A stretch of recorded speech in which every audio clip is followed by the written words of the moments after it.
শুনি, মানে একেবারেই ছোটবেলা থেকে যেখান থেকে বলার আছে। একটু বাবা মার কথা দিয়ে শুরু করি, as I am coming from them.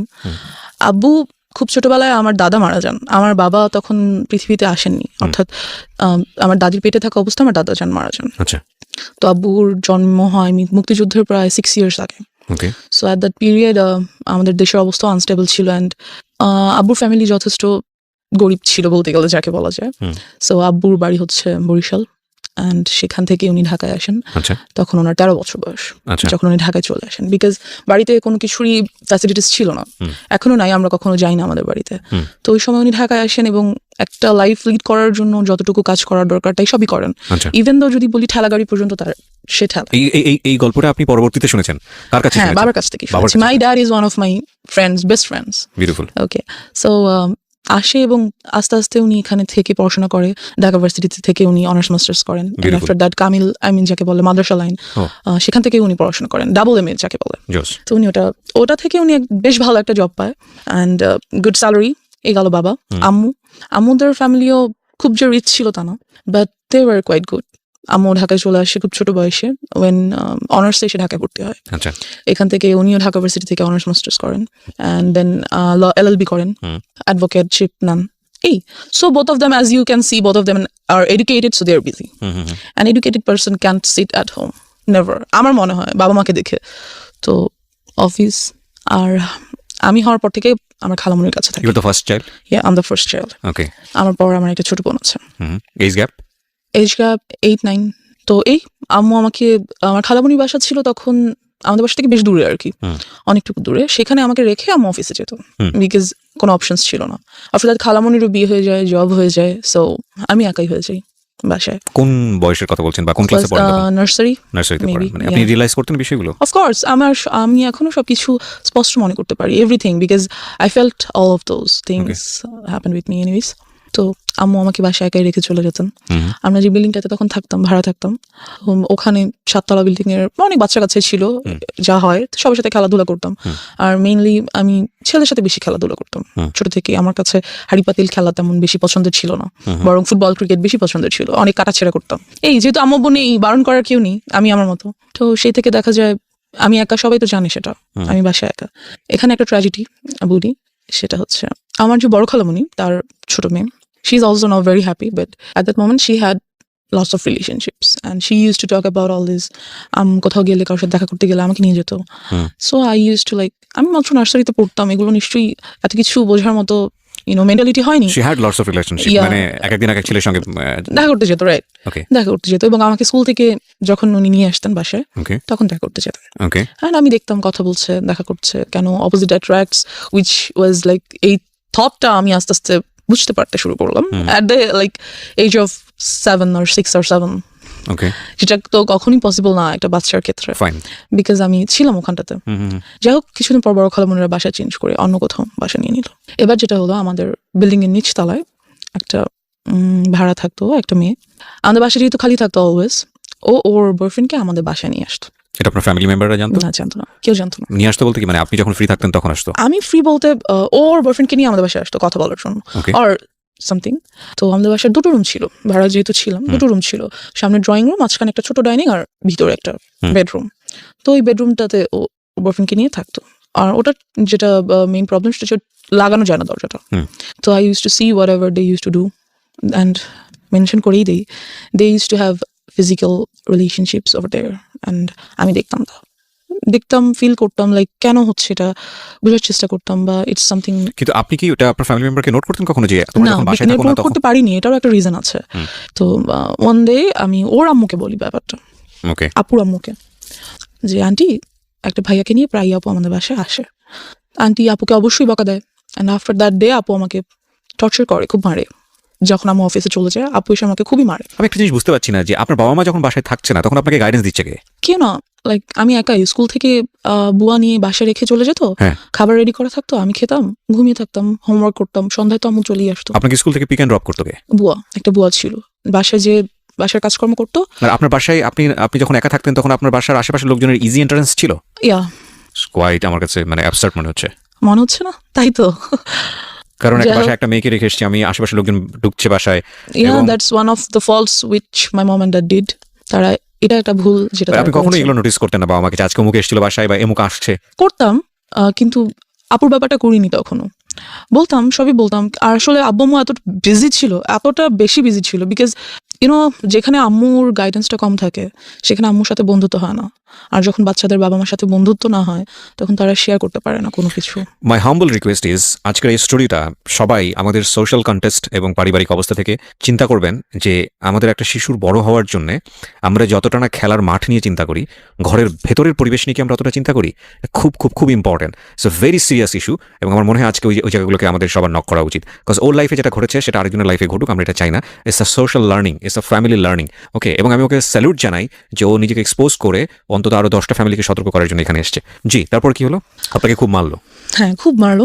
আমি ভাবলাম আম্মুকে বলবোই যে আপু আমাকে এত মারছে, অ্যান্ড শি টোল্ড মি যে আমি এটা কাউকে বলতে পারবো না, যদি বলি সে আমাকে মেরেই ফেলবে, as I was a child. আর আম্মুকে আমি বললাম ব্যাপারটা যে আম্মু, আপু তো একটা ভাইয়াকে নিয়ে মাঝে মাঝে বাসায় আসে। আম্মু জিজ্ঞেস করলে সে কি করে, কেন আসে, তুমি আসতে দাও কেন, গেট লাগিয়ে রাখো না কেন, ঢুকতে দাও কেন? বললো আপু আমাকে খুব মারে, বকা দেয়, না ঢুকতে দিলে খুব রাগ করে। তো আম্মু এই ব্যাপারটা নিয়ে ওনাদের সাথে কথা বললো, ওই আপুর ফ্যামিলির সাথে। বলার পর যেটা হলো যে তুমুল ঝগড়া দুই ফ্যামিলির মধ্যে। ওরা কি খুব পাশাপাশি ছিল আপনাদের? হ্যাঁ, আমরা ছিলাম 4 তলায়, ওরা ছিল নিচতলায়। আচ্ছা। এই তো খুবই ঝগড়া লাগলো। পরবর্তীতে যে আমাদের বাড়িওয়ালা, উনি আমাদেরকেই বের হয়ে যেতে বললো।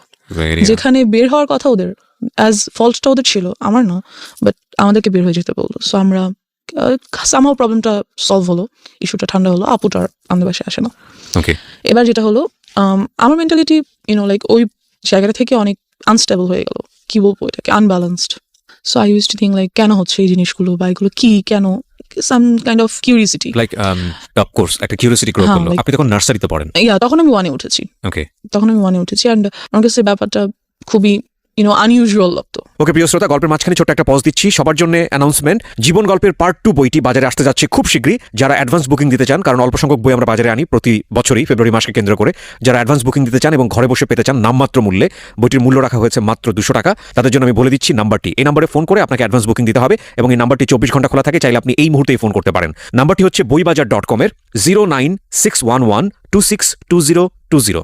আমি আবারও বলছি এবং ধীরে ধীরে বলছি, প্লিজ নোট করবেন, 09611262020। অ্যাডভান্স বুকিং দিন, 2-1 সপ্তাহের মধ্যেই বইটি আপনার ঠিকানায় পৌঁছে যাবে। বইটির মূল্য রাখা হয়েছে নামমাত্র মূল্য 200 টাকা। Okay, as I have seen them doing something like that, so আমার কাছে অনেক আনইউজুয়াল লাগতো যে কেন এটা কেন হচ্ছে। আমার একটা ফ্রেন্ড বলা যায় না ঠিক, আমার থেকে সিনিয়র ছিল তখন, ও মেবি ক্লাস 3 or 4-এ পড়ে। I use to talk a lot with her. তো সেই ব্যাপারে আমাকে অনেক কিছু বলে। একটা বাচ্চা কি বা বলতে পারে, 3-4-এর একটা বাচ্চা, যতটুকুই ওর কাছে মনে হয়েছে বা ও যা বুঝে সেখান থেকে বলছে আমাকে। Anyway, so yeah, and after that আমাদের 6 তলায় একটা ছেলে থাকতো। He proposed me when I was in class 1. Seems funny. Anyways, so আমাকে প্রপোজ করলো যে I want to be your boyfriend. So I was like, yeah, I got a chance. হ্যাঁ, সবার কাছে, আমার কেন নাই? আপুর আছে, ওই আপুর আছে, সেই আপুর আছে, হ্যাঁ আমার এরকম করা উচিত। তো I said okay.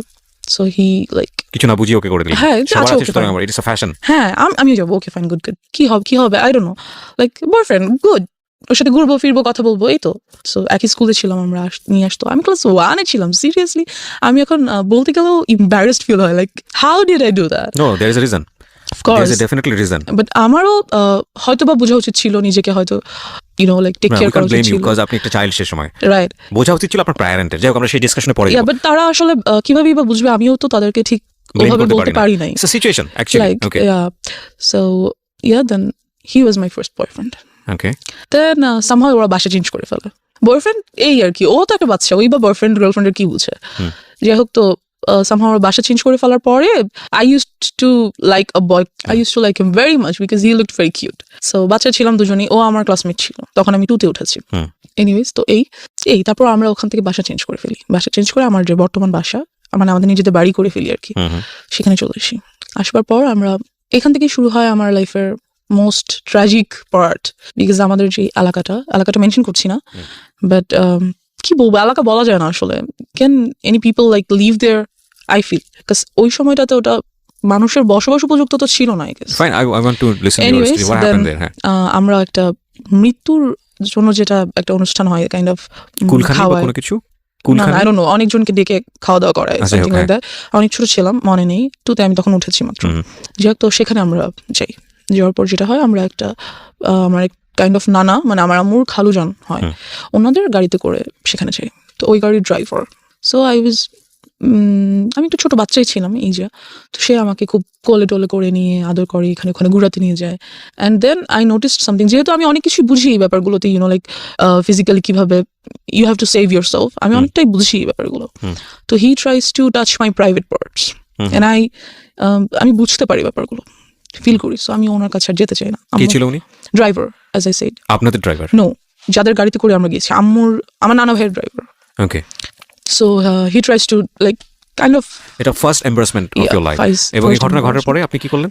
তো আমি যেতে চাই না ওনার কাছে, যে না আমি, মানে ওখানেই আমরা আছি তখনও, কিন্তু আমি আম্মুর কাছে চলে যাই, যে আমি যাবো না ওনার কাছে। কিন্তু আমি কেন যেন আম্মুকে বলতে পারি না, লাইক আমার সাথে এটা হচ্ছে, আমার এটা ফ্রি ভাবে আম্মুকে বলা উচিত, কেন যেন আমার আম্মু আব্বুর প্রতিও ওই ভরসাটা আসে না, যে না আমি বলতে পারি।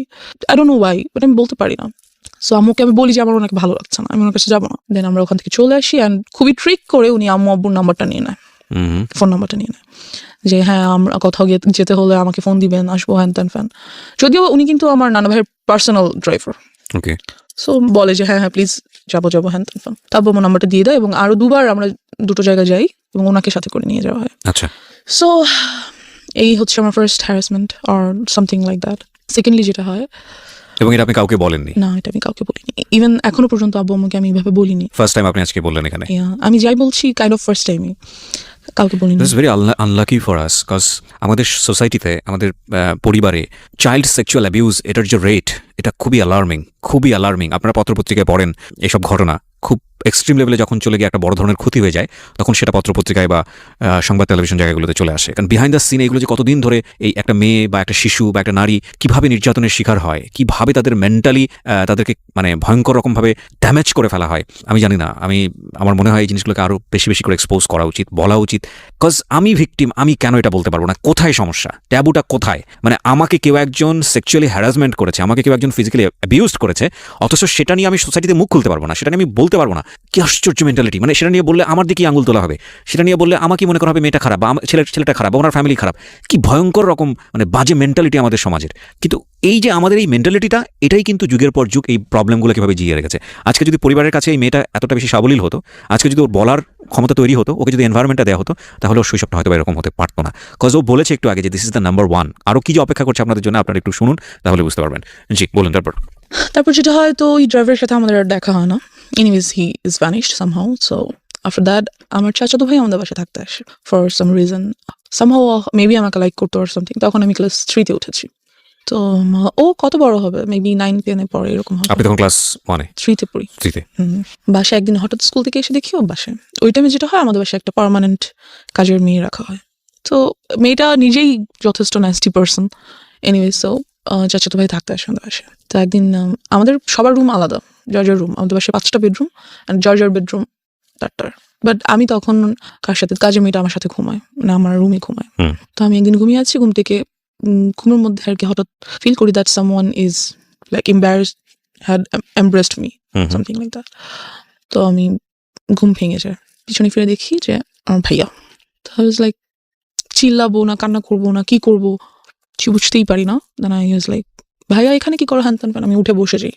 বসে যাওয়ার পরে তো বুঝতে পারে যে কাজের মেয়েটা নিচে ঘুমাচ্ছে। তো বুঝতে পারে যে আমি যদি এখন কিছু বলি তাহলে কাজের মেয়েটা উঠে যাবে, আম্মু চলে আসবে, অ্যান্ড যাই হোক, তো ওদিনও চলে যায়। ওদিন চলে যায়। পরের দিন শুক্রবার দিন সবাই বাসায় ছিল। What was his response? আপনি তোকে জিজ্ঞেস করলেন যে তুমি এখানে কি হ্যাঁ করো? তুমি এখানে কি করো? এমনি আসছি, নাথিং, লাইক চলে যায়, উঠে চলে যায়। পরের দিন শুক্রবার দিন সবাই বাসায় ছিল, তো আমরা ছাদে গিয়েছি। আমাদের ছাদটা খুব সুন্দর, গাছ লাগানো চারিদিকে, বসার মতো স্পেস আছে, টেবিল আছে। যাই হোক, তো ওখানে আম্মু চা করে নিয়ে গেছে, সবাই চা খাচ্ছে, ভাইয়াও গিয়েছে উপরে। ছাদটা দুটো ছাদ, একটা হচ্ছে চিলেকোঠার একটা ছাদ আছে, আর মেইন ছাদটা নিচে। তো আমি আর আমার কাজের মেয়েরা চিলেকোঠার ছাদে উঠেছি। আমার বেস্ট ফ্রেন্ড সবসময় ছিল কাজের মেয়েরা। যারাই কাজের মেয়েরা আসতো তারাই আমার বেস্ট ফ্রেন্ড, বিকজ কেউ তো সাথে থাকে না, ওরাই সাথে থাকে। তো ওকে নিয়ে আমি ছাদে বসেছি। তো ভাইয়া উপরে উঠছে, উঠে আমার কাঁধে হাত রাখছে, রেখে বললো পড়াশোনা কেমন চলে, হ্যান ত্যান। বললাম হ্যাঁ ভালো। বলতেছে কোনো ম্যাথে প্রবলেম হলে আমাকে দেখাও, ইত্যাদি ইত্যাদি কথা বলতেছে। And he tried the same thing that I faced with that driver. He was trying to touch some of my private parts. তো কাজের মেয়েটা এটা বুঝতে পারে বিকজ আমার থেকে বেশ বড়। তো আমাকে বলে আপু চলে নিচে চলে যাই। তো আমিও ফিল করছিলাম, লাইক হ্যাঁ নিচে চলে, বাট ভাই আমাকে যেতে দিচ্ছে না। সে না থাকো, এখানে কত সুন্দর লাগছে, পরিবেশটা ভালো লাগছে, যেতে দিচ্ছে না। এই গেল সামহাও। তো আমি চলে আসি নিচে, কিছুক্ষণ বাদে চলে আসি। তো আম্মুকে বলি ব্যাপারটা যে আম্মু ভাইয়া আমার সাথে, আমি আম্মুকে ডাইরেক্টলি বলি যে আম্মু ভাই আমার প্রাইভেট পার্টস টাচ করার চেষ্টা করে। এটা বলার পর আমার চাচার সাথে আর কি আব্বুর তুমুল ঝগড়া হয়। ও তার মানে আলটিমেটলি আমি একবার বলে ফেলি, হ্যাঁ একবার বলি আম্মুকে, এন্ড আম্মু আব্বুকে বলে, দেন তো ওদের সাথে খুবই ঝগড়া হয়। আর ওই ভাইয়াকে আমাদের বাসায় আসতে মানা করে দেয়। এখন ব্যাপার হচ্ছে আব্বু আম্মুই বা কি করবে, এতবার এতজন এত মানুষ, কয়জনকে বাসায় আসতে মানা করবে, কয়জনকে ধরে রাখবে, দরজা কি সবসময় বন্ধ রাখবে বাসার? এটা তো সম্ভব না। যাই হোক সামহাও ওটা চলে যায়। আমি তখন ক্লাস 3-তে, এবং আম্মু আমার জন্য একটা টিচার রাখে। আমার বাসায় কখনো টিচার ছিল না, আম্মুই পড়াতো। বাট তখন দেখা যায় যে আম্মু তখন অ্যাডভোকেটশিপটা ছেড়ে দেয়, ছেড়ে দিয়ে আম্মু একটা গভর্নমেন্ট জব নেয়। এতে করে যেটা হয় যে আম্মু খুবই বিজি হয়ে যায়। ওখানে তো অ্যাডভোকেটশিপে হচ্ছে কেস পাবো যাবো এরকম কিছু, পাবো না বাসায় আছি। বাট একটা জব ইজ 9 to 5 ডিউটি। আর আম্মুর যেই অফিসটা পড়ে যায় অনেক দূরে, সেখানে যেতেই প্রায় 1.5-2 ঘন্টার মতো লাগে। সো আমাকে একেবারেই টাইম দিতে পারে না। বাট তখন যেটা হয়, আমার খালামণিকে তারা আমাদের বাসায় নিয়ে আসে, খালামণি আর তার হাজব্যান্ডকে। অ্যান্ড আমার সেফটির জন্য আব্বু আম্মু তাদেরকে একটা ফ্ল্যাট গিফট করে দেয় আমাদের বাসায়, যে যাতে আমার ছেলেমেয়েরা সেফ থাকে। এই জন্য তো খালামণিও জব করে, মেইন প্রবলেম এখানেই। তো দেখা যায় সেটা আসলে কি বলবো, সবসময় সবাই সবকিছু বুঝে না, ইউনো, অনেক সময় আমরা অনেক কিছু দেখেও দেখতে পারি না, ব্যাপারটা এরকম। প্রিয় শ্রোতা, জীবন গল্পের এখন পর্যন্ত সেরা কয়েকটি গল্প এবং রেডিওতে অপ্রকাশিত একটি গল্প, একটি বিশেষ গল্প নিয়ে এবারের বই প্রকাশ হতে যাচ্ছে জীবন গল্প পার্ট 2। যারা এই বইটি ঘরে বসেই সংগ্রহ করতে চান, কারণ অল্প সংখ্যক বই বাজারে আনা হয় প্রতি বছরই ফেব্রুয়ারি মেলাকে কেন্দ্র করে, বইমেলাকে কেন্দ্র করে, তারা ফোন দেবেন এই নাম্বারে। নাম্বারটি হচ্ছে boibajar.com-এর, এবং নাম্বারটি হচ্ছে 09611262020। আমি আবারও বলছি 09611262020। এই নাম্বারটিতে ফোন দিন। বইয়ের মূল্য রাখা হয়েছে সর্বসাকুল্যে 200 টাকা মাত্র। ওকে, যেখানটা আমরা ছিলাম। যাই হোক, তো খালামণি থাকে, তো আমার জন্য একটা টিচার রাখা হয়। টিচারটাকে বলা হয় যে তুমি সন্ধ্যায় আসবো, কারণ আমি সন্ধ্যা বাসায় আসবো। আম্মু বলে যে আমি সন্ধ্যায় আসবো আর তুমিও সন্ধ্যায় আসবো। Your mom is lawyer. Yeah. That time উনি কি প্র্যাকটিসে ছিল? না, উনি তখন প্র্যাকটিস ছেড়েছে, মাত্র নিউ ছেড়ে একটা গভর্নমেন্ট জবে ঢুকলো। ওকে। তো ওনাকে বললো যে সন্ধ্যার পর আসতে, যেহেতু সন্ধ্যার পর আমার অফিস থেকে আসবে। এই তো আমাদেরকে আমার রুমে বসে পড়তে নিষেধ করে দেওয়া হলো। যেটা করা হলো যে ড্রয়িং রুমে বসে পড়বে, যাতে আমি দেখতে পারি তোমাদেরকে। যাই হোক, তো আম্মু ড্রয়িং রুমে বরাবরই ডাইনিং রুমে বসে আমার অফিসে কাজ করতো ল্যাপটপে, আর আমি স্যার কাজ করতাম। তা অনেক সময় দেখা যায় সব সময় কি আর সন্ধ্যার পর আম্মু চলে আসতে পারে, রাস্তায় জ্যাম থাকে, অফিসে কাজ থাকে, অনেক কিছুই। সো ইয়া, এরকমই মাঝে মাঝে হতো। অ্যান্ড আমার স্যারকে খুব ভালো লাগতো, কারণ স্যার আমাকে খুব আদর করতো, খুব সুন্দর করে বুঝাতো। একটা টিচারকে যেভাবে ভালো লাগা উচিত, দ্যাটস ইট। তো স্যার যেটা করে যে আমাকে অলওয়েজ স্কুলে নিয়ে পড়ায়। ওয়াই? স্যার বলতে কি, হোম টিউটর আমরা কেমন রাখি একটা বাচ্চার জন্য, অনার্সে পড়ুয়া কোনো ছেলে বা মেয়ে এরকম। তো সে আমাকে অলওয়েজ স্কুলে নিয়ে বসে পড়াতো। ছোট থেকে আমি খুব হেলদি ছিলাম, so he used to do the same things. তো ফার্স্ট ডেতেই তো আপনার বুঝে যাওয়া উচিত ছিল যে এটা তো আসলে ফার্স্ট ডেতে তো উনি এরকম করেনি। আফটার 6 or 7 months আমাকে পড়াতে একটা টাইমে এসে এরকম। দেন যেটা হলো যে উনি বুঝতে পারলো যে আমি এটা পছন্দ করছি না, এবং এই ব্যাপারটার পর আমি ওনার কাছে আর পড়ি না, ওনার কাছে যেতে চাচ্ছি না। তো উনি করলো কি, নানান কথা আমাকে বলে, like love and relationship and কোন ক্লাসে তখন আপনি? ক্লাস 3-তে only. And I just can't understand একটা টিচার অনার্সে পড়ে, সে কিভাবে ভাবে যে আমি একটা ক্লাস 3 এর বাচ্চাকে রিলেশনশিপ এর ব্যাপারে বলি। I don't know. তো yeah, and he said I want to be your boyfriend. একটা teacher. and I was like আমি আম্মুকে বলে দিব। তো বলতে বলো, তোমার আম্মু কখনোই বিলিভ করবে না। and yeah, he was right. আমি আম্মুকে বললাম আর আম্মু এটা বিলিভ করলো না। কাজ যে টিচারটা ছিল উনি আব্বু আম্মুর খুবই পরিচিত একজনের ছেলে ছিল, বেশ ঘনিষ্ঠ একজনের ছেলে। তো আম্মু এটা কেন বিলিভ করলো না? তারা কি বলতে চাইলো আপনাকে? বলো যে, আমি বললাম যে আম্মু স্যার আমাকে বলে স্যার যাতে আমার বয়ফ্রেন্ড হয়ে যায়। তো আমি বললাম আর তোমার সাথে মজা করেছে, something like that. Note this kind of thing, please. সাথে মজা করেছে, এটা কিছু না। তুমি স্যার কি এমনিতে তোমাকে কোনো কারণে like must something personal. So I said আমি ওই ব্যাপারে আর কিছু বলতে পারি না। I don't no Y. আমি সবসময় এখানটাতে যে আটকে যাই, আম্মুকে বলতে পারি না কেন জানি। আচ্ছা, আপনি আমাকে একটু বলেন যে আগের যে দুটো ঘটনা আপনি আপনার ফ্যামিলিকে জানিয়েছিলেন, তারা কি আপনাকে কোনোভাবে ব্লেম করেছিল? না, করেনি, বা ওরা সেটাকে ওভারকাম করার চেষ্টা করেছে, যেমন ভাইয়াকে বাসায় আসতে মানা করে দিল। এর আগে যে কাহিনীটা বললাম সেটা তো ডেফিনেটলি তারা করেছে, আপনি এটা বলেছেন, কিন্তু থাকে না অনেক সময় আপনাকে দোষ দিয়ে দেওয়া, মেয়েদেরকে দোষ দিয়ে দেওয়া, এটা করেনি। আমার আব্বু এডুকেটেড পারসন, তারা বুঝতে পারে ব্যাপারগুলো। আচ্ছা ফাইন, তো আপনাকে কোনোভাবে কি বুঝিয়েছিল যে দেখো কোনটা গুড টাচ কোনটা ব্যাড টাচ এবং এরকম হলে তোমার কি করতে হবে? আমাকে বুঝায়নি, কারণ হচ্ছে আপনি নিজেও কি কোনো গ্লুমি সেন্সে ছিলেন যে আসলে কি হচ্ছে, কেনই বা এরকম হচ্ছে? আমি অফ কোর্স ছিলাম, I was very confused because ওই পর্যন্ত আমি জানতাম না, যদি আমি সরাসরি বলি সেক্সুয়ালিটি কি, আমি জানতাম না, I didn't new, so I had to face them. So আপনাকে আপনার ফ্যামিলি মেম্বাররা ক্লিয়ার করেনি যে মা আসলে এই জিনিসটা ট্রাই করছে, that is actually bad thing, so you have to be aware of? এটা কখনো বলেনি। সো আপনি যে থেকে একটা ধোঁয়াশার মধ্যে ছিলেন, আপনার কোয়ারি হতো না, বাবা মাকে জিজ্ঞেস করতেন না যে মা আসলে সবাই কেন এরকম করছে? হতো, বাট আমি কেমন করে মানে আমি কেন যেন আনকমফোর্টেবল ফিল করতাম ওই ব্যাপারটাতে জিজ্ঞেস করতে, লাইক আমার ভালো লাগতো না, বা আমি চেতাম না, বা চাইলেও পারতাম না, এরকম কিছু। তো যাই হোক, তো স্যারকে বলা হলো, তো স্যার আমাকে 1.5 year পড়াইছে। তো অ্যাট দ্যাট টাইম যখন 1 year কাছাকাছি প্রায়, তো he gave me a love letter. সে সেখানে লিখেছে, আমি তোমাকে অনেক পছন্দ করি, তোমাকে আমি অনেক আদর করব, তুমি ঠিক মতো পড়াশোনা করো, বড় হও, দেন আমি তোমাকে বিয়ে করবো, হ্যান ত্যান ফ্যান। তো আমি আম্মুকে দেখানোর পরিবর্তে সেটা আমার ফ্রেন্ডকে দেখালাম, স্কুল ফ্রেন্ডসদেরকে। তখন আমি পড়ি ক্লাস 3-তে। যে কাহিনীটা হলো সেটা হচ্ছে ওই ব্যাপারটা নিয়ে পুরো স্কুলে কাহিনী হয়ে গেল। তো যে ওই মেয়েটাকে ওর স্যার লাভ লেটার দিছে, এন্ড প্রিন্সিপাল আম্মুকে ডাকলো। এবং কাহিনী শুধু এক জায়গায় লেগেছে আরেক জায়গায়, এরকম একটা অবস্থা। কাহিনীটা শুধু ওই পর্যন্তই হলো না যে লাভ লেটার হয়ে গেল, ওরা বিয়ে করবে, ওদের কতদিন পরে ওদের বেবি হবে, হ্যাঁ ত্যান, বাচ্চারা যা করে নর্মালি, মানে বিশাল কাহিনী, পুরো স্কুল জানাজানি হয়ে গেল এটা। আম্মুকে কিন্তু আমি তখনও বলিনি, ইভেন দো লাভ লেটারটা আমি স্যারকে কোনো রিপ্লাইও করিনি, কিছুই না, বাট ব্যাপারটা পুরো স্কুলে কাহিনী হয়ে গেল। অ্যান্ড প্রিন্সিপাল ডাকলো আম্মুকে। সো আম্মু গেল, ক্লাস টিচার, প্রিন্সিপাল সবাই মিলে বললো আম্মুকে যে এরকম কি হয়েছে, আমরা তো জানি না, কেন স্কুলে এত গুজব হ্যান ত্যান।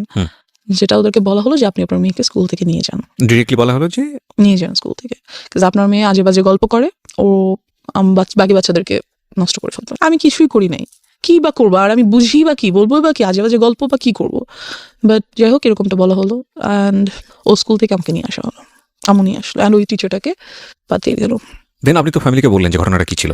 আমাকে লেটারটা দেখালাম। আচ্ছা, তারপর? That's it. তো লেটারটা দেখে আম্মু আমাকে কিছুই বললো না, কিছু জিজ্ঞেস করেনি, নাথিং, সে জাস্ট টিচারটাকে পাঠিয়ে দিল। দিয়ে ইট ওয়াজ আ ওয়ান কাইন্ড অফ, আমি জানি না বাবা মায়ের ক্ষেত্রে আমি কি ওয়ার্ডটা ইউজ করবো, because they are just gifted from Allah. But see, আপনি যেদিন প্রথম দিন বলেছিলেন আপনার মাকে যে he wants to love me, ওই সময় যদি সে বিশ্বাস করে স্টেপটা নিয়ে নিত, তাহলে কিন্তু আজকে এইরকম একটা ডিজাস্টার হতো না আপনার লাইফে।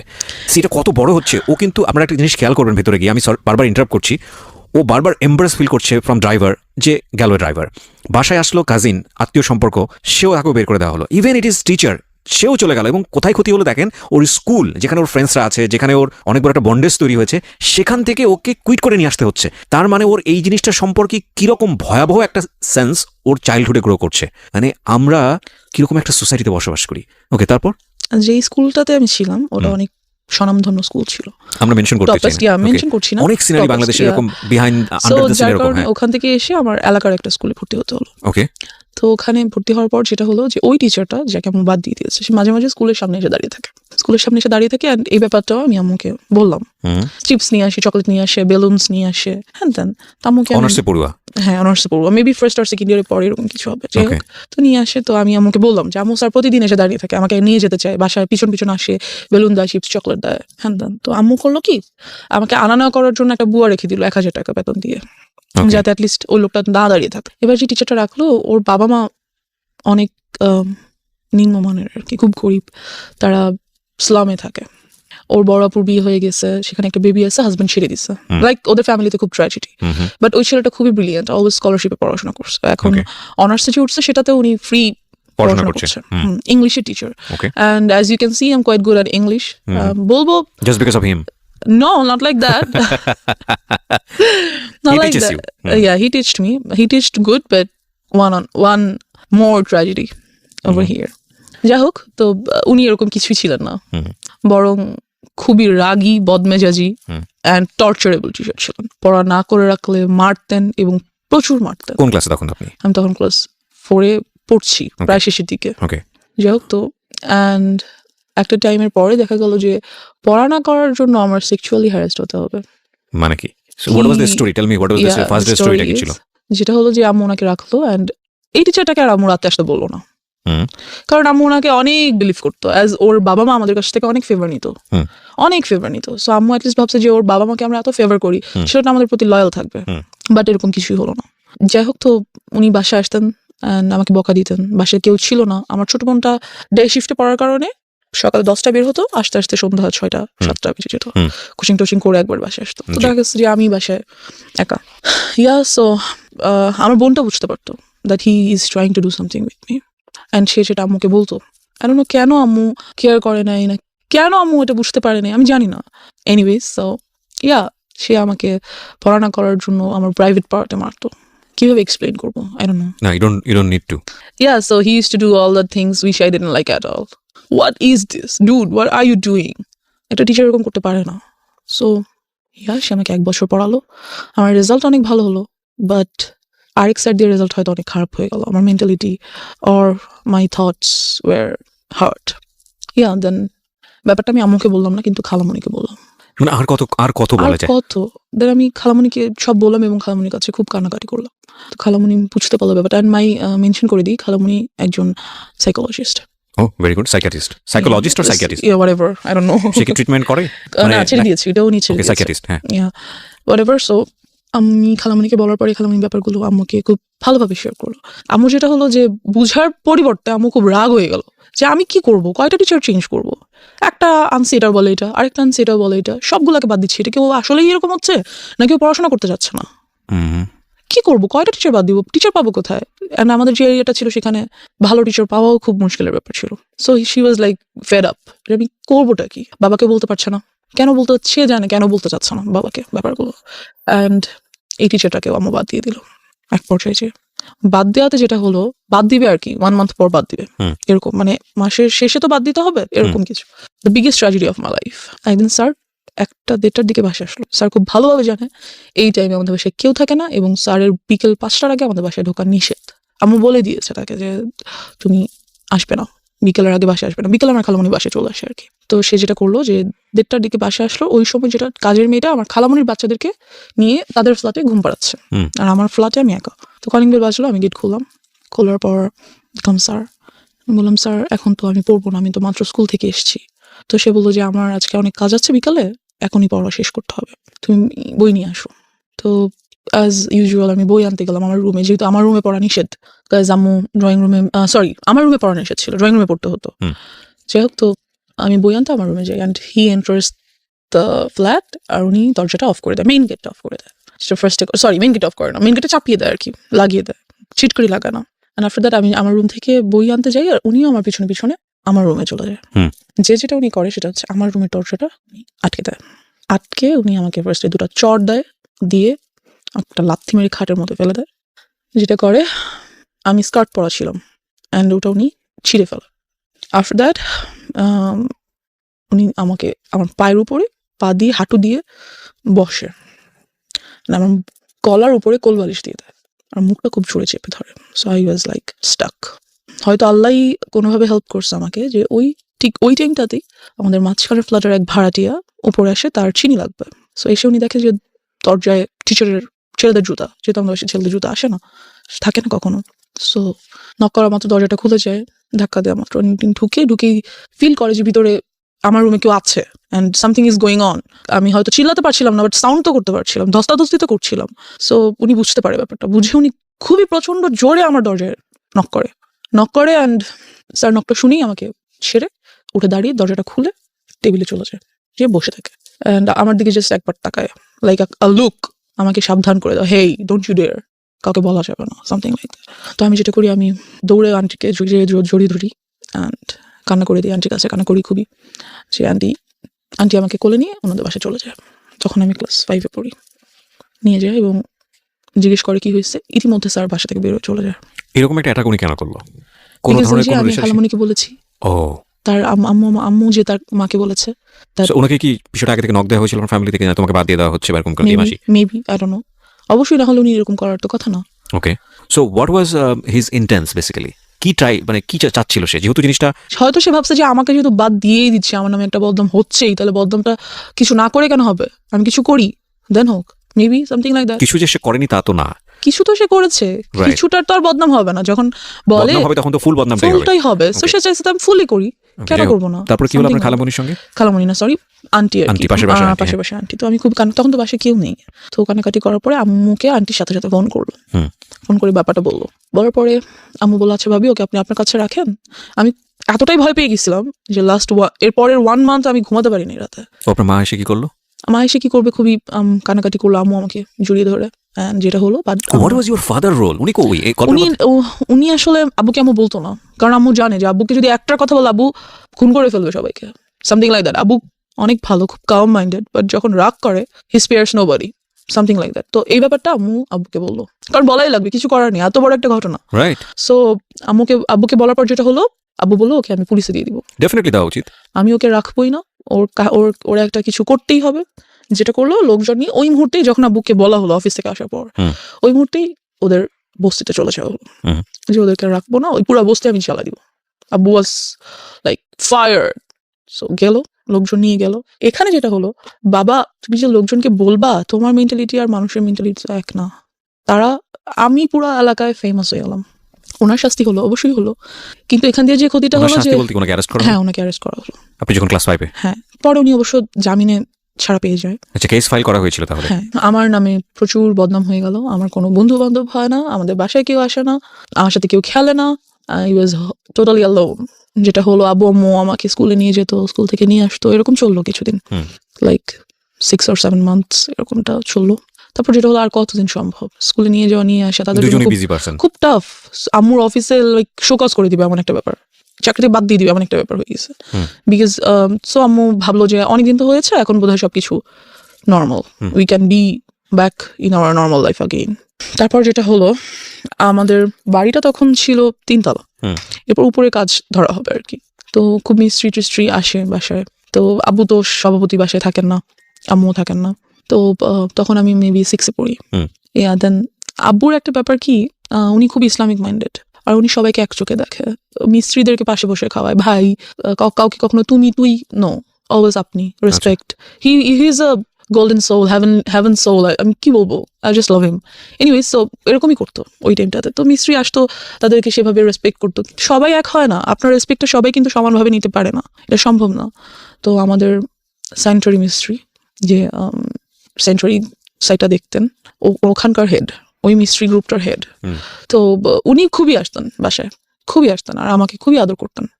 তো আমার ছোট বোনটা বাসায় না থাকার কারণে এগুলো থেকে ও খুব দূরে ছিল আর কি। যাই হোক, তো ও বাসায় ছিল না বলতে? ও তো যে বললাম ডে শিফটে থাকার কারণে 10টার দিকে সকালে বের ও হতো। আচ্ছা, বাসায় ছিল না মনে হচ্ছে, হ্যাঁ, যে তখন অন্য বাইরে স্কুলে ছিল। সো ওই ব্যাপারগুলো খুব একটা ফেস করতো না। তো ওই আঙ্কেলটা আসতো বাসায়, আমাকে আদর করতো, চকলেট নিয়ে আসতো, হ্যান ত্যান। একদিন যেটা হলো, রাতে উনি আসছে সাইড ভিজিটের জন্য, যে কিছু একটা প্ল্যান আছে ওনার, এটা বাবাকে বলবে। তো আমরা উপরে গিয়েছি, আম্মু আব্বু আমি, আমার ছোট বোন যায়নি, আমরা 3 জন গিয়েছি। তো উনি বলতেছে ব্যাপারগুলো, তো আব্বু সামহাও কিছু কারণে নিচে গিয়েছে, তো উনি আমাকে কোলে নিয়েছে। আমি কিন্তু তখন 6-এ পড়ি প্রায়, কোলে নেওয়ার মতো না, অনেক হেলদি, বেশ বড় হয়েছি, কোলে নেওয়া যায় না। তো উনি আমাকে কোলে নিল, আমি উঠবো না, উনি আমাকে জোর করে কোলে নিয়েছে, না আসো আম্মু, হ্যান ত্যান। উনি যেটা করলো, খুবই বাজেভাবে একটা কাজ করলো আমার সাথে, দ্যাট বলতে চাচ্ছি না, he did something very nasty, very nasty. And আমি ওই মুহূর্তে কান্না করে দিলাম, ওনার কোল থেকে লাফ দিয়ে কেন আমার হাঁটুর উপর পড়ে গেলাম। অ্যান্ড আম্মু গেল, কি হয়েছে। আঙ্কেল বললো যে না কিছু হয় নাই, আমার হাতে তো ঘড়ি ছিল, ঘড়ি তো বোধহয় ওর গায়ে লাগছে। আমি খুব কান্না করতেছি, আম্মু বললো কি হয়েছে, আম্মু চলো নিচে নিয়ে আসলো আমাকে। যেটা হলো, ওদিন রাতে আমি আম্মুকে কিছু বললাম না, ঘুমিয়ে গেলাম। পরের দিন থেকে উনি এলাকায় নেই, ওনাকে আর পাওয়া যাচ্ছে না, বিকজ উনি বুঝতে পারছো যে আমি আম্মুকে বলবো, উনি আর এলাকায় নেই। তো আমি ব্যাপারটা আম্মুকে কিছুটা বললাম, সো ওনাকে তো আর পাওয়াই গেল না, কি আর করার, এই সব কিছু দিয়ে চলে গেল। এই হয়ে গেল হ্যারাসমেন্টের সাইড শেষ। এবার আমার নিজের ফল্টের সাইডগুলো চলে এসছে। তো আমি 7-এ পড়ি, আর এলাকার স্কুলে পড়ি, অ্যান্ড আমি খুব happy at that time. So and আমার বিরুদ্ধে যে রিউমার্সগুলো ছড়াইছিল, ওগুলোও কাইন্ড অফ ভ্যানিশড। সবাই জানতো যে আমি খুব বাজে, খুব ফাজিল। আর যেহেতু আব্বু আম্মু নাই, বারণ করার কেউ নাই, ছেলেদের সাথে যে ক্রিকেট খেলতেছি, ওদের সাথে যে ফুটবল খেলতেছি, ছাদে বৃষ্টি হলে ভিজতেছি, নাচতেছি, তো এটা ছিল কাইন্ড অফ লাইক, এই ধরনের মেয়েরা খুব বাজে হয়, এদের কাছে মেয়েদের সাথে এরা মিশতে পারে না, ভালো মেয়েদের সাথে এরা মেশে না। সো আমার মেয়ে বন্ধু কোনোদিনও হয়নি, কাজ যার সাথে না, ওর সাথে চলা যাবে না, ও খারাপ। এমন একটা ইমেজ তৈরি হয়ে গেল আমার। সো আমার সব ছেলে বন্ধু, ওদের সাথে ওরা যা খেলে আমার তাই খেলতে হয়, সারাদিন তো বাসে বসে থাকা সম্ভব না। তো এই খেলাধুলা যাই হোক, এক পর্যায়ে যেটা হলো, আমাদের এক সিনিয়র ভাইয়া, উনি আমাদের সাথে ক্রিকেট খেলতো। তো উনি যেটা করলো, উনি বললো যে তোমাকে আমার খুব পছন্দ হয়েছে, I wants to be in a relationship with you. Then I was like, কিছু বললাম না, ভাবলাম কি করবো হ্যান ত্যান। তো আমার বেস্ট ফ্রেন্ড, ওকে বললাম, তো খুব হাসাহাসি করলো, সে সিনিয়র ভাইয়ের সাথে রিলেশন করবি তাতে তুই আমাদের আপু হয়ে যাবি, না এরকম কিছু না। তো আমি খুব, ওর কথাটাতে আমি খুব মজা পেলাম, ওয়াও আমি তোদের আপু হয়ে যাবো, great, then I must do that. So আমি ওনার প্রপোজালটা অ্যাকসেপ্ট করে ফেললাম। যেটা হলো যে একদিন উনি ছাদে আসলো আমাদের। আমাদের দরজার মেইন গেট নর্মালি বন্ধ থাকে, বাট সামহাও ওই দিন আই ডোন্ট নো কিভাবে আসছে, ছাদে আসলো, এসে আমাকে আমাদের বাসার নাম্বার, আমার তখন ফোন নেই, বাসার নাম্বারে কল করলো, যেটা বাসা অলওয়েজ আম্মু রেখে যায় ফর সেফটি। কল দিল, দিয়ে বললো যে আমি ছাদে এসেছি, তুমি ছাদে আসো। তো আমি ছাদে গেলাম, যাওয়ার পর he tried to kiss me, and এই ব্যাপারটা আমার কাছে অনেক নাস্টি ছিল, because I don't like it. Because আমি ছোটো থেকে ফিজিক্যালি অ্যাটাচড হওয়ার ব্যাপারগুলো আমার কাছে এতটাই ভয়ানক যে আমি এগুলো নিতে পারি না। অ্যাকচুয়ালি ও যখন শুরু করে তখন বলছিল যে এবার শুরু হচ্ছে আমার ফল্ট। আমি মনে মনে ভাবছিলাম যে নো, এতক্ষণ ধরে যেই কজটা ছিল সেটার ইফেক্টটা শুরু হচ্ছে। So that is the thing, যে ওর পার্সোনাল লাইফে কত বড় ক্ষতি হয়ে গেছে যে ও ওই পার্টটাকে মনে করছে জীবনের সবচেয়ে বিভীষিকাময় পার্ট। এবং আমরা আজকে এই বিষয়টাকে খুব ওপেনলি এখানে ডিসক্লোজ করছি দুটো কারণে। এক, বাবা মা যারা আছেন, ফ্যামিলিতে যারা অভিভাবক আছেন, তাদের প্রতি আমাদের একটা বিশেষ মেসেজ হচ্ছে যে আপনি যাই করেন না কেন জীবনে, যত পয়সা আর্ন করেন, যত বেশি বিজি থাকেন, হোয়াট ফর, কেন করেন? বিকজ আপনার সন্তানরা তো এসে ওই লিগেসিটা ধরবে, বিকজ আপনার সন্তানদের জন্যই তো। তো সেই সন্তানকেই যদি আমি প্রপারলি বড় করতে না পারি, বা তার যদি একটা কমফোর্ট এনভায়রনমেন্ট আমি এনশিওর করতে না পারি, তাহলে এই পরিশ্রমী পয়সা কিসের জন্য? প্রথম কথা হচ্ছে এটা। সো এটার প্রায়োরিটি অবশ্যই জরুরি, এক। দুই নম্বর হচ্ছে যে যারা আজকে অ্যাডাল্ট না বয়সের দিক থেকে, এবং অনেকেই হয়তো বা শুনবে রেডিওতে, তাদেরকে বলবো স্পিক আউট, বলো। কারণ এটা একটা মেয়ের ঘটনা না বাংলাদেশে, এটা একটা শিশুর ঘটনা না বাংলাদেশে, এরকম অসংখ্য মেয়ে, অসংখ্য শিশু, অসংখ্য নারীর ঘটনা এগুলো। হ্যাঁ, কারণ কেউ স্পিক আউট করে না, আমাদের সোসাইটিতে এগুলোকে ট্যাবু মনে করা হয়। আমি বলতে চাই আজকের অনুষ্ঠান দিয়ে দ্ব্যর্থহীন কণ্ঠে যে তোমরা বলো, তোমাদেরকে স্পিক আউট করতে হবে। কিছুদিন আগে আমি দেখলাম সোশ্যাল মিডিয়াতে মিটু আন্দোলন হলো। মিটু আন্দোলন এটা অন্য একটা জিনিস, আমি যদিও এটাকে আমি মনে করি যে ইয়াস, এভাবে বলতে হবে, ডেসপার্টলি আসতে হবে। এবং সেই জায়গাটা থেকে আমি মনে করি যে পুরো দুনিয়াকে না জানালেও অন্তত ফ্যামিলিকে জানাও, ফ্যামিলি মেম্বারদেরকে খুব ডেসপার্টলি বলো। ও তো বলেছে, কিছু কিছু ক্ষেত্রে বলেছে, তারপরেও ওকে এতটা হ্যাসল ফেস করতে হয়েছে। কিন্তু আমি জানি এরকম অসংখ্য শিশু আছে, অসংখ্য কিশোর কিশোরী আছে যারা কখনো স্পিক আউট করে না, সারাটা জীবন ধরে তাদের মধ্যে এটা ট্রমা হয়ে যায়, এবং তারা সারাটা জীবন ধরে এটা বয়ে বেড়ায়। তো সেই জায়গাটা থেকে আমি রিকোয়েস্ট করবো সবাইকে, প্লিজ স্পিক আউট। ওকে, হ্যাঁ বলো তারপর। তো যেটা হলো যে আমার ওটা ভালো লাগলো না ব্যাপারটা, ওর বিহেভিয়ারটা। সো আমি টোটালি বললাম যে I am not liking your behaviour, so I am not going to be in a relationship with you anymore. So I broke up with him. Okay, just because of this reason? Yeah, because I don't like it. আমার কাছে relationship মানে কি, সম্পর্ক তো সবার সাথেই হয়, বাবা মা আমার একটা সম্পর্ক, বন্ধু বান্ধব আমার একটা সম্পর্ক, এটাও তেমন একটা সম্পর্ক। So I just don't like it. After that যেটা হলো, ব্রেকআপ তো হইলো, বাট ও তো এলাকার বড় ভাই, so it's not good for me. ব্রেকআপটা হয়তো আমার জন্য ভালো না। যেটা করলো, অলওয়েজ আমাকে ডিস্টার্ব করতেছে, রাস্তায় বের হতে পারছি না, বাজে কমেন্টস হচ্ছে, কি বলবো, এই আমার গায়ে ইট ছুটে মারতেছে, ওদিক থেকে রং দিচ্ছে গায়ের মধ্যে, বেরোতেই পারতেছি না রাস্তায়, কুকুর ছেড়ে দিচ্ছে পিছনে। What are all this? Just because I broke up with you? Why? আমাকে তোমার যেমন প্রপোজ করার রাইট আছে, আমারও তোমার প্রপোজাল রিফিউজ করার রাইট আছে, এটা তুমি করতে পারো না। এরকম কিছুদিন যাওয়ার পর যেটা হয়, আমার যে বেস্ট ফ্রেন্ড, ও যেটা করে, আমাদের কিছু বাচ্চা কাচ্চা নিয়ে এলাকার কিছু সিনিয়র পার্সনদের কাছে যায়, অ্যান্ড এই ব্যাপারগুলো বলে, রিকোয়েস্ট করে যে এই গ্রুপটা খুব মেয়েদেরকে খুবই, অথচ মেয়েদেরকে কিছু না, আমি একা এগুলো ফেস করছি, খুব বলে যে ওরা এরকম করছে, প্লিজ আপনারা ওদের বিরুদ্ধে কিছু একটা করেন। যাই হোক, তো সামহাও ওই ছেলেটা মেবি এরিয়া চেঞ্জ করে অন্য কোথাও বাসা নিয়ে নেয়। এবার যেটা হয়, আমাকে একটা ছেলে প্রপোজ তো না ঠিক, ব্ল্যাকমেইল করে for to be in a relationship with him. Like ওর বাবাও একজন অ্যাডভোকেট, অ্যান্ড ওর আম্মু হাউস ওয়াইফ, ওর বড় দুটো বোন আছে, দুজনেই এডুকেটেড। বলতে গেলে ওর ফ্যামিলিটা খুব ভালো, বাট ও জানি না কেন এমন হয়েছে, সম্পূর্ণ বিপরীত এবং বিকৃত মস্তিষ্কের একজন মানুষ আমার মনে হয়। বিকজ ও যেটা করতো, আমাকে প্রপোজ করে কয়েকবার, আমি বারবার রিফিউজ করে দিই, because he looked so ugly first, second his behaviour was so nasty, so I didn't like him at all. সব থেকে বড় কথা হচ্ছে, অলওয়েজ এলাকায় আমি যখনই বেরোতাম দেখতাম সিগারেট খাচ্ছে, এটা আমার অনেক অপছন্দ ছিল ওই টাইমটাতে। So I refused his proposal. একদিন যেটা হলো, রিক্সা দিয়ে যাচ্ছি, চলন্ত রিক্সা লাফ দিয়ে উঠে পড়লো, you have to accept my proposal anyhow. মানা করে দিলাম। ফোন করেছে, কোথায় তুমি? আমি কোচিংয়ে। বেরো, আমি রাস্তায় দাঁড়িয়ে আছি। বেরোয় দেখি মেইন রোডের রাস্তার মাঝখানে দাঁড়িয়ে আছে, আমি মরে যাবো তুমি যদি আমার প্রপোজাল অ্যাকসেপ্ট না করো। I was like Let him die. Whatever. Then যেটা করলো, ওর আব্বুকে দিয়ে আমাকে ফোন করালো। মানে চিনতে ভুল করেছে, মানে থাকে না ওর কমন সেন্স মনে চাচ্ছে আমার একটা দয়া একটা মায়া হবে, and I think she will fall in love with me, that's why ও মাঝখানে দাঁড়িয়ে আছে। বাট সব গাল তো একরকম না, খুশি হয়ে যাবে অনেকে। আই থিঙ্ক আপনি খুশি হয়ে গিয়েছেন, ঠিক আছে আপদ বিদায় হবে যদি আজকে কিছু একটা হয়ে যায়। Kind of like that, yes, Okay. Because ও অলওয়েজ পিছন, আমি যেখানে যাচ্ছি সেখানে, ওয়াই। এনিওয়েজ তোর আব্বুকে দিয়ে আমাকে ফোন করালো। তোর আব্বু ভাবলো যে যাক একটা ভালো মেয়ের সাথে যদি ফ্রেন্ডশিপ হয় মেবি ও আস্তে আস্তে চেঞ্জ হয়ে যাবে। তো ওর আব্বু ফোন দিল আমাকে, Okay. দিয়ে বললো যে আম্মু আমার ছেলেটা তো তোমার সাথে ফ্রেন্ডশিপ করতে চাচ্ছে, বলছে আমি ফ্রেন্ডশিপ করতে চাই। আব্বু তো আর বলতে পারে না যে আমি রিলেশনে যাবো। তো বাবা কেন ফোন দিয়ে সেটা ইন্সপায়ার করবে? আই ডোন্ট নো, ওর আব্বু আমাকে ফোন করলো এনিহাউ। আই থিঙ্ক ও ফোর্স করেছে ফ্যামিলিতে, যে কোনো ভাবে হোক হতে ওটা পারে, করেছে, I যে don't তোমরা know. এটা ম্যানেজ করো, আদারওয়াইজ আমি এটা কোনো এটা কিছু করে কিছু ফেলবো। করবো। হ্যাঁ, তো ওর আব্বু আমাকে ফোন দিয়ে বললো যে আম্মু তো তোমার সাথে ফ্রেন্ডশিপ করতে চাচ্ছে, তো তুমি ওর সাথে ফ্রেন্ডশিপ করো, দেখো না আমার ছেলেটা অনেক ভালো, ও অনেক লক্ষ্মী ছেলে, হ্যান ত্যান। তা আমি কি বলবো আঙ্কেলকে? আমি বললাম আঙ্কেল আমার আম্মু ওর সাথে কথা বলতে নিষেধ করেছে। তখন আমি কিসে পড়ি, ক্লাস 8-এ পড়ি, 7-এ পড়ি, 7-এর শেষের দিকে। তো সামহাউ আমি ওর সাথে ফ্রেন্ডশিপ করলাম। আমি বললাম no, I can't go with a relationship, but I can be your friend. সে ওখানে ওর যেটা মেইনিয়া ছিল যে খুব সুন্দর গিটার বাজাতে পারতো, গান করতে পারতো। তো ছেলেটা বেশ ভালো বন্ধু হয়ে ওঠে আমার। মানে you was serious about him? No, আমার ফ্রেন্ড হিসেবে দেখা করে, Okay. That's it. যে আমার বন্ধু, কারণ আমি মেইনলি আমার আব্বুকে সবকিছু বলেই করার চেষ্টা করি, ভেরি গুড। যতটুকু সম্ভব, যতটুকু পসিবল, বিকজ আমার আব্বু তো অলওয়েজ বিজি থাকে। যাই হোক, তো একদিন অফিস থেকে আসার সময় আমার আমাকে ফোন করে যে তুমি কোথায়? তো আমি তো কোচিং এ ছিলাম সন্ধ্যায়, সেখান থেকে গান বাজনা করতে যাবো এমন কিছু, বা আড্ডা দিতে যাবো। তো আমি আম্মুকে বলি আম্মু আমি অমুক জায়গায় আছি, তুমি আসো। তো আম্মু আসার পর আমি সবার সাথে মিট করাই, নট ওর সাথে দেখা করাতে হবে, সবার সাথে দেখা করাবো, বন্ধু বান্ধব সবার সাথে। জি। তো বাট আমি ওর সাথে পরিচয় করিয়ে দিই আম্মুকে স্পেশাল ভাবে, আম্মু এটা আমার বন্ধু। তো ওর কাছে মনে হয় যে no, she is so serious about me, আম্মুর সাথে আমাকে পরিচয় করে দিছে, তার মানে তো শেষ আমি। অ্যান্ড ও এমন কোনো ছেলে ছিল না যে খুব কারো ব্যাপারে সিরিয়াস হয়ে যেতে পারে, এমন কেউ ছিল না। সো আমাকে ফোন দেয় সন্ধ্যা পরের দিন সকালে, ওকে। ফোন দিয়ে বলে দ্যাট আমি তোমার সাথে আর কোনো রিলেশনশিপ রাখবো না। তোমার আমার মধ্যে কোনো রিলেশনশিপ নাই, okay, we are just friends. Right.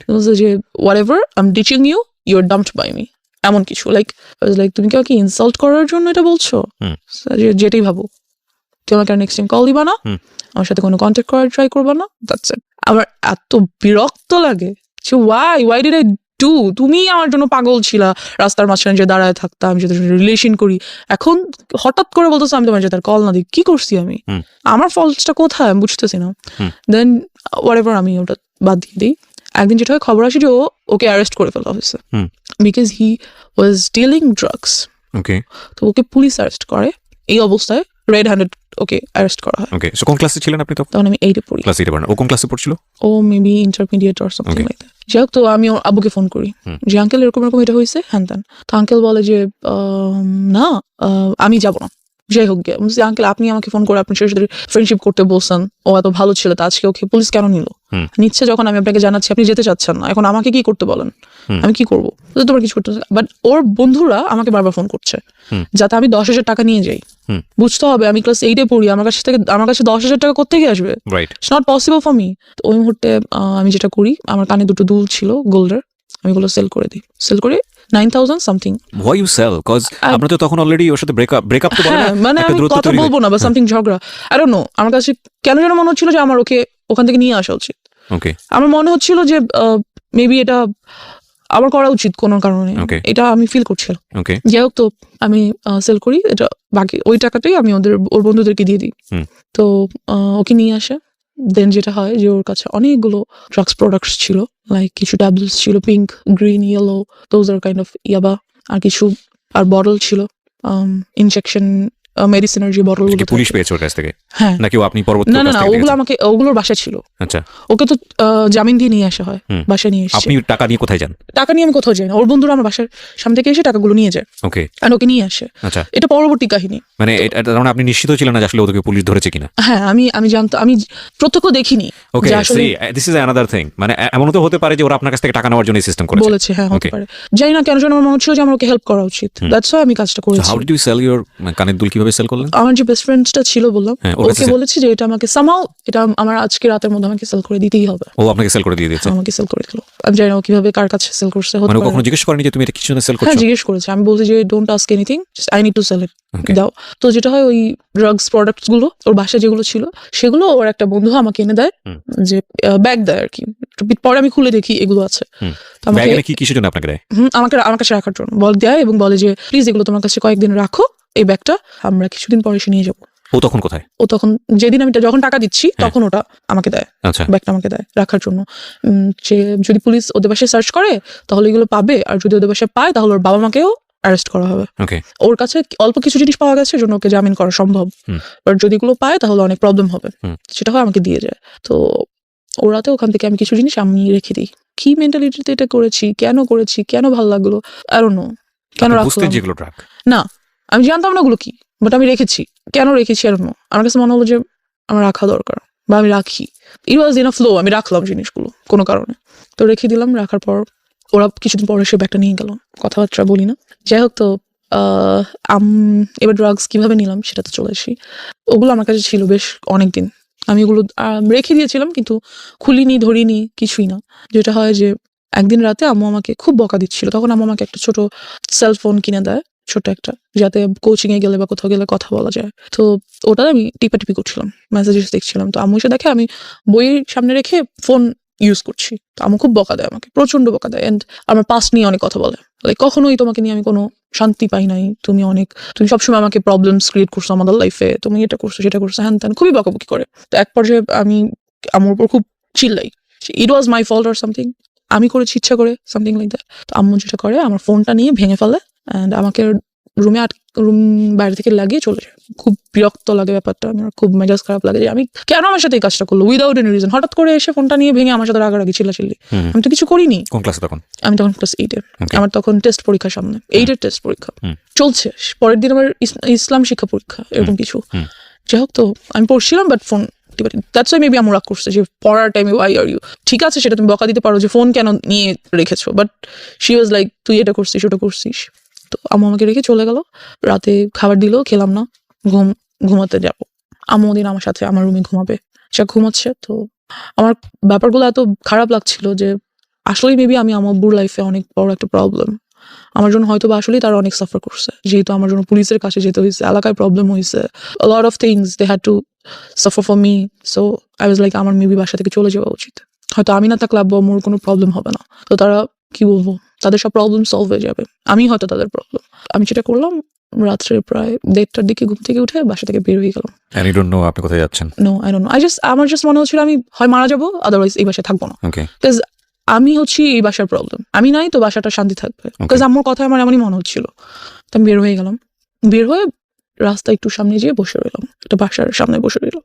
তো তখন মনে হচ্ছিল যে না, বাসায় চলে যাই, বাসায় চলে যাই। আম্মু ঘুম থেকে উঠার আগে বা এটা জানতে পারার আগে যে আমি বাসায় নেই, আমি বাসায় চলে যাই। আর ভাবলাম না, যাবো না। Like I was confused and এর মধ্যে অনেক রাত হয়ে গেছে। তো যেটা হলো, আব্বু ঘুম থেকে উঠে গেল এবং দেখলো আমি নেই। এলাকায় কিছু লোককে ফোন দিল, এক পর্যায়ে অনেক টাইম হয়ে গেল আর কি, প্রায় ভোর হয়ে এসছে। তখন আব্বু পুলিশকে ফোন করলো। আব্বু পরিচিত ছিল থানার পুলিশদের সাথে, তো ফোন করলো যে দেখেন কোথাও আছে কিনা। তো টহলদার যে পুলিশরা ছিল আমাকে পেলো অ্যান্ড বাসায় নিয়ে আসলো। অ্যান্ড আব্বু আমাকে কিছুই বললো না, কোনো বকাঝকা করলো না, কিছু করলো না। বিকজ আব্বু নিউ দ্যাট আম্মু আমাকে এমন কিছু একটা বলছে যার জন্য আমি কাজটা করছি। তো আব্বু আমাকে জাস্ট বললো যে নেক্সট টাইম যদি কখনো তুমি বাইরে যেতে চাও, রাতে ঘুরতে যেতে ইচ্ছে করে, তাহলে বাবাকে বলবা, আমি তোমাকে নিয়ে যাবো। I was like wow great. But আমার এইটাতে হয়তো আমার ফিল করা উচিত ছিল যে না, বাবা আমাকে একটা চান্স দিছে, I should take it. But আমার কেন যেন খুব বিরক্ত লাগছিল, বকা দিল না কেন আমাকে? আমি রাতের বেলা বের হয়ে গেছি, আমাকে অবশ্যই বকা দেওয়া দরকার ছিল, দিল না কেন? কেমন যেন লাগছিল। এরপর থেকে যেটা হলো, আম্মুর সাথে আমার আর কোনো কমিউনিকেশন হচ্ছে না, কথাবার্তা হচ্ছে না। আর আমার খুব মাথা ব্যথা হতো, মনে হতো যে মাথা ব্যথায় মাথা ফেটে যাচ্ছে, এত মাথা ব্যথা হতো। যেটা হলো, আমি যাতে কোনোভাবে লাইক আর হ্যারাসড না হই, এই থটটা থেকে আমি অনেক বন্ধুদের সাথে, এমন ছেলেদের সাথে ফ্রেন্ডশিপ করেছিলাম যে যারা আমাকে টিস করতে পারে। করার কারণ হচ্ছে এটা যে ওরাই যখন আমার ফ্রেন্ড হবে তখন ওরা আর আমাকে টিস করবে না বা আমাকে কোনো প্রবলেম করবে না। তো ওদের মধ্যে থেকে একজন আমাকে বললো কি যে তুই সিগারেট খা, সিগারেট খেলে যেটা হবে মাথা ব্যথা করবে না। তো আমি সেই কাজটাই করলাম, সিগারেট খেলাম। অ্যান্ড ফিলিংসটা এমন ছিল যে হ্যাঁ, খুব মাথা ঘুরতেছে, কিন্তু একটু পরে আর মাথা ব্যথা করছে না। পৃথিবীর অন্যতম জঘন্য জিনিস, এবং এটা যারা খায় প্রথম আমি একটু বলে নেই, বিকজ ওই ফ্যান্টাসিতে সবাই থাকি আমরা টিনেজ বয়সে, আমি যদি একটা টান দিই তা না, সে কারণেই বলছি। এর চেয়ে জঘন্য জিনিস আমার কাছে মনে হয় না। এটাতে মানুষ কেন নেশা, অন্যান্য ড্রাগস এগুলোর ক্ষেত্রে কি হয় আমি জানি না, কোনো ফিল নিশ্চয়ই আসে, কিন্তু এটাতে তো কোনো ফিল আসার কোনো লজিকই আমি খুঁজে পাই না। একটা খুব কটু গন্ধযুক্ত একটা ধোঁয়া, এবং এবং এটা মানুষ ভিতরে কেন যে নেয়, এবং নেয়ার পরে যে মুখের যে গন্ধ, এইগুলো এদের কাছে কাছাকাছি যাওয়া যায় না। আই এম সরি, মানে ভেরি এম্বারেসিং।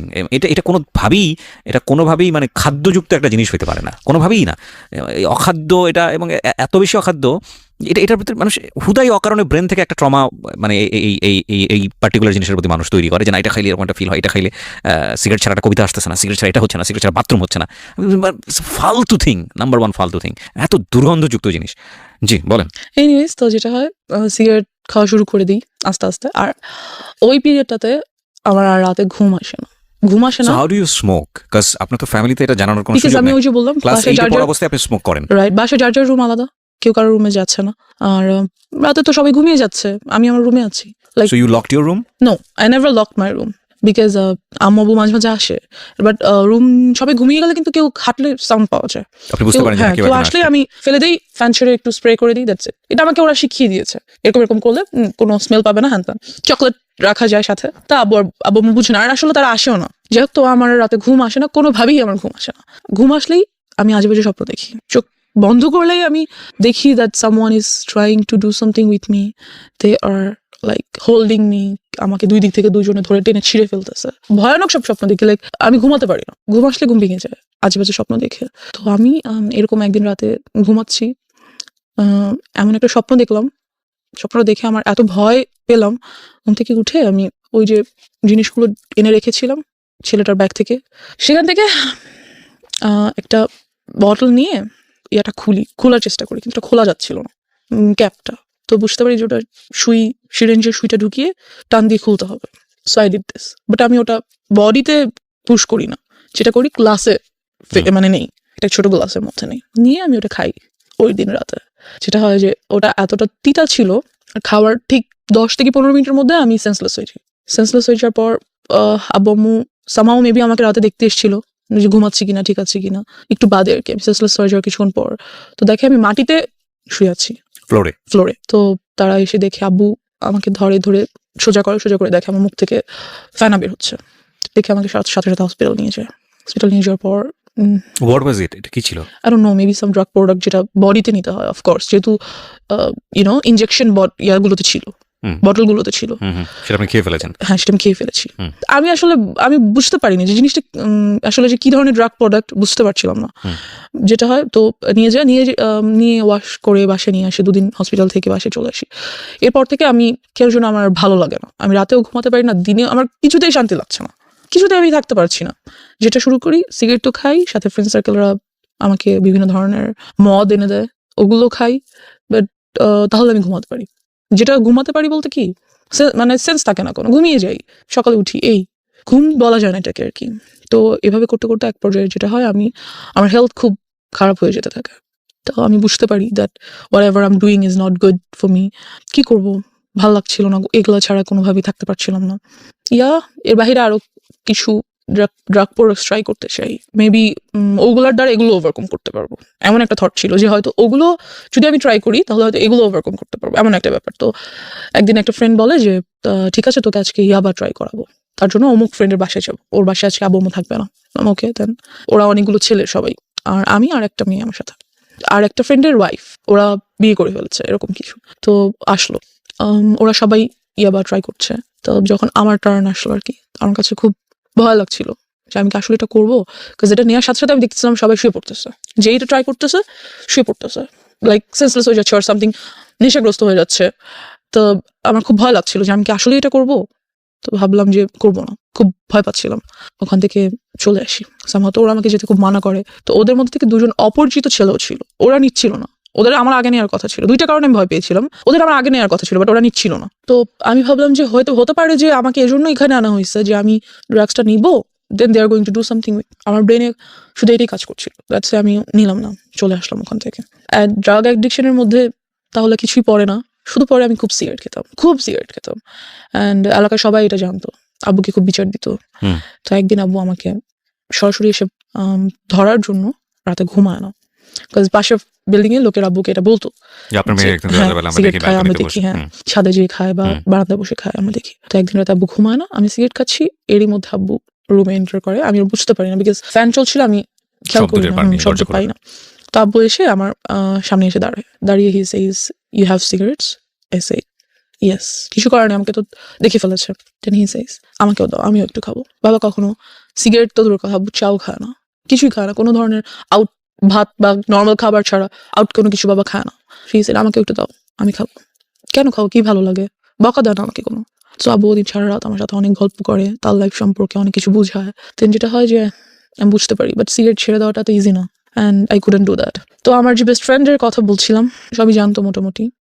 এক পর্যায়ে আমাকে প্রপোজ করে that yes I like you so much and I think you must be my. ও জানতো যে আপনার এই Yeah. আদ্যপান্ত সব জানতো? হ্যাঁ, ও সবকিছু জানতো, ও ছোট থেকে আমার সাথে ছিল। অ্যান্ড আপনার এই ধরনের অ্যাক্টিভিটিসে আপনার পড়াশোনায় কোনো ক্ষতি হতো না?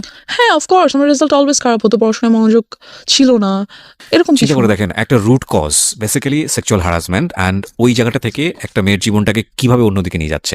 ওকে, তো ওর প্রপোজালটা আমি অ্যাকসেপ্ট করে ফেলি। ও আমার ক্লাসমেট, বাট ও জানি না ও ইচ্ছা করে কিনা বা আল্লাহ প্রদত্ত হতে পারে। ওর সাথে থাকার কারণে দেখা গেছে আমি অনেক কিছু স্কিপ করতাম। লাইক হ্যাঁ আচ্ছা কোচিংয়ে যাও, প্লিজ যাও পড়ো, ওকে আমার নোটটা নাও, লাইক পড়াশোনার ব্যাপারেও আমাকে খুব হেল্প করতো। অ্যান্ড যেটা হতো যে যেই জিনিসটাতে আমি ভয় পেতাম, like if somebody touches me, আমি এটা কখনো নিতে পারতাম না যে কেউ আমাকে টাচ করতেছে। আমার কাছে এসে কোনো ছেলে বসলেও আমার বিরক্ত লাগতো, ভালো লাগতো না। আমি হ্যালুসিনেট করতাম that he is coming towards me, trying to touch me, something like that. আমি মেন্টালি লাইক কি বলবো উইক হয়ে যাচ্ছিলাম। বাট এই কাজটাও কখনো করতো না, যেটা আমাকে ওর কাছে খুব কমফোর্ট ফিল করতাম okay, okay. Because he never use to do this. যেটা আমার ছেলের প্রতি অলওয়েজ থিঙ্কিং ছিল, এই কাজটাও করতো না কখনো আমার সাথে। So he was like very friendly with me, helpful, lovable, something like that. তো নোট করে দিত, আমার সব নোটও করে দিত, হোমওয়ার্ক করে দিত। লাইক ও আমাকে ইন্সপায়ার করতো সব কিছুতে, আমাকে বুঝায় বলতো। I use to cry with him that I had all this in my life.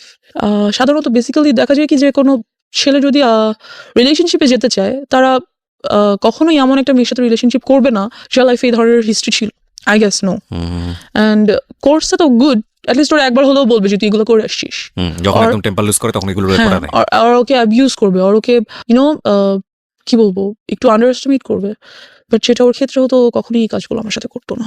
Are always আমাকে খুব ইন্সপায়ার করতো that it's okay, you are going to overcome all this, it's fine. How your family treated you? Because বাবা জেনে গেল যে তুমি cigarette করছো, আমি তোমাকে তুমি করেই বলি, বিকজ তুমি আমার অনেক ছোট হবা, এতক্ষণ পরে তুমি চলে এসছো। It's so okay.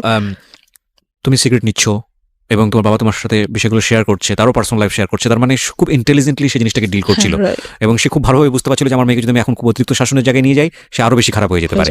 সো খুব ইন্টেলিজেন্টলি সে ডিল করছিল। বাট এটা নিয়ে কি তোমার বাবা মার মধ্যে কোনো ধরনের কোনো ঝামেলা দেখতা? অফকোর্স তারা কি বলবো, তোমাকে নিয়ে ঝগড়া করা বা না কোনো তাহলে? না, আমার আব্বু আম্মু খুব কাম, আগেই তো বলেছি। তারা ঝগড়া করতো না, বাট টেন্সড থাকতো অফকোর্স। মাঝে মাঝে যদি আমি যেহেতু রাতে ঘুমাতে পারি না, স্টিল পারি না, আমি যদি উঠে তাদের রুমের কাছাকাছি যাই। তুমি রাতে ঘুমানো বলে আমার অনুষ্ঠানগুলো শুনেছো, that's why you are here. এটা আমি একটু জাস্ট খালি বলে দিলাম। ও কোনো অ্যান্ড্রয়েড ইউজ করে না, এবং এটার পিছনে একটা রিজন আছে। রিজনটা কি বলো তো? রিজন হচ্ছে যেহেতু লাইফে অলরেডি এত কিছু হয়ে গেছে, অ্যান্ড্রয়েড ইউজ করা মানে বাবা মা চিন্তা করে অ্যান্ড্রয়েড ইউজ করলে অনেক কিছু, আর অ্যান্ড্রয়েড আরো পাওয়া যায় না। difficulties face হতে পারত। হ্যাঁ, পাওয়া যায় না এমন তো কিছু নাই অ্যান্ড্রয়েডে, সবকিছু পাওয়া যায়। So আমি আরো ইনফরমেশন জানবো, হয়তো আরো অনেক কিছুর ব্যাপারে জ্ঞান খুলে যাবে, সেগুলো ট্রাই করতে আরো বেশি ডিরেইলড হয়ে যেতে পারো তুমি, Yeah, like যে তুমি টার্গেটের কাছে চলে গিয়েছো। রাইট, সো দ্যাটস হোয়াই ওনারা বলেছে যে তুমি এটা থেকে দূরে থাকো, এবং আলটিমেটলি তুমি এটা এগ্রিও করেছো। অফকোর্স। সো তুমি তো আসলে অবাধ্য না, যেটা মনে হয়েছে। এবং তারপরেও এই বিষয়গুলো যখন ফ্যামিলি জেনে গেল, তোমাকে ড্রাগের কাছ থেকে সরানোর জন্য কি করেছে তারা? ড্রাগের কাছ থেকে যেটা আমি বললাম যে ইয়াবাটা মাঝে মাঝে ট্রাই করতাম। ওকে। তো ওটার জন্য আমাকে রিহ্যাবে পাঠানো হয়েছিল। এক পর্যায়ে তারা রিহ্যাবে পাঠালো? হ্যাঁ, যখন বাবা জেনে যাবে। কোন ক্লাসে ছিলে তখন তুমি? 9 ক্লাস 9-এ। আচ্ছা, তারপর? বেশি দিন আমি ছিলাম না অবশ্য সেখানে। বেশি দিন কি, আই মিন টু সে ওখানকার ডাক্তারদের সাথে খুব কথাবার্তা হতো, আর যা ট্রিটমেন্ট ছিল বাসাই তা চলতো। বিভিন্ন ধরনের মেডিসিনস অ্যান্ড ট্রিটমেন্টস ওগুলো বাসাই হতো। তারপর আস্তে আস্তে সেগুলো থেকে চলে যাই, অ্যান্ড আল্লাহর রহমতে আমি এখন কোনো কিছুই আর নিই না, nothing. I am totally out of it. এখন তো ফ্যামিলি সবকিছু জানে তোমার সম্পর্কে, হ্যাঁ, তো সবকিছু জানার পরে তারপরে সবকিছু বলতে জানে আর কি। মানে ডেফিনেটলি তুমি যেগুলো এখানে যেগুলো বলেছো সেগুলো থেকে আমার কাছে মনে হয়েছে যে অনেক কিছুই জানে। তো এরপরে তোমার প্রতি তাদের যে আচরণটা, সে আচরণটা কি তোমাকে কমফোর্ট দেয় ফ্যামিলি এনভায়রনমেন্টে? হ্যাঁ, of course comfort. They are a comfort zone for me. Of course they are. Because আমার আব্বু খুব ইন্টেলিজেন্টলি সবকিছু হ্যান্ডেল করে। দে ফিলস যে হ্যাঁ আমার ওকে কন্ট্রোল করা দরকার আর আমাকে ম্যানেজ করা দরকার, মেনটেন করা দরকার, বাট ওকে টর্চার করে না, মেন্টালিও না, ফিজিক্যালিও না, because they knows about it. আসলে ওনারা ওনাদের জায়গা থেকে বেস্ট ট্রাই করেছে আমার মনে হয়। এর থেকে বেশি কি করবে? আর একটা বাবা মা যখন বাবা মাদের বয়স যদি বলি, আমার আব্বু আমার বয়স, সেই সময়টাতে তো বাচ্চারা ফ্রি ভাবে ঘোরাফেরা করতো, কেউ কিছু বলতো না, সবার মেন্টালিটি অনেক ভালো ছিল, সাফ ছিল। Definitely we are not accusing anybody, but সিচুয়েশনে যখন একটা শিশু বড় হচ্ছে কোন একটা পার্টিকুলার সিচুয়েশনে, ওই সিচুয়েশনে চারপাশে যা থাকবে সেটাকেই সে অ্যাবজর্ব করবে। রাইট। ওই সিচুয়েশনটা যদি তার জন্য প্রতিকূল হয়, সেটাকে সেভ করার দায়িত্ব প্রথমত বাবা মার। সমাজ তো অবশ্যই, পরিবার তো অবশ্যই তাদের একটা ভূমিকা আছে, এবং সেই জায়গায় অনেক বড় বড় ল্যাক আছে আমাদের, বিশেষ করে নারী শিশুদের ক্ষেত্রে, নারীদের ক্ষেত্রে, এবং অফকোর্স শিশুদের ক্ষেত্রেই আমি বলবো। এবং এই যে ধরনের যৌন নির্যাতন, এই নির্যাতনটা কিন্তু শুধু বাংলাদেশের সিনারি না, এটা কিন্তু সারা ওয়ার্ল্ডেরই সিনারিও।